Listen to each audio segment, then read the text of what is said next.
अहम इंफ्रास्ट्रक्चर पर साइबर हमले, सोशल मीडिया के जरिए सियासी असर रसूख और डीप फेक्स बनाना, साइबर जंग में ये सब होता है।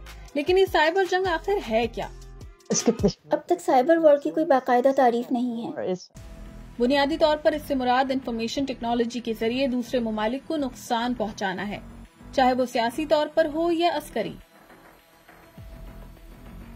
इस जंग में सिपाहियों का किरदार रियासतों, कंपनियों और खुफिया सर्विसेज के लिए काम करने वाले हैकर्स अदा करते हैं।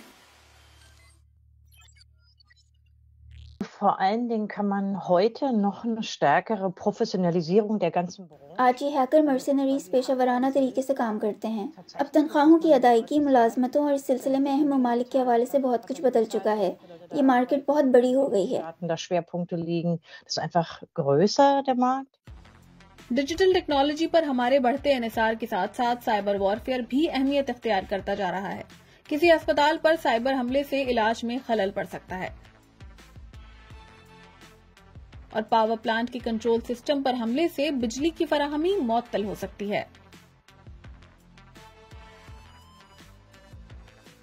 ऐसे में अहम इंफ्रास्ट्रक्चर की हिफाजत का काम बढ़ जाता है और कई ममालिक अब अपने दिफाई निजाम को बेहतर बनाने के लिए नए यूनिट्स बना रहे हैं। फेडरल जर्मन आर्मी की भी एक ब्रांच साइबर स्पेस पर काम करती है।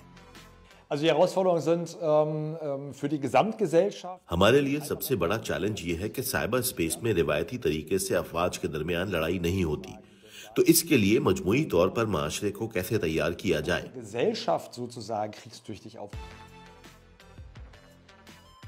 AI की वजह से साइबर स्पेस में दिफा मुश्किल तर हो गया है, लेकिन इससे फिशिंग अटैक्स और जासूसी का पता लगाने में भी मदद मिलती है।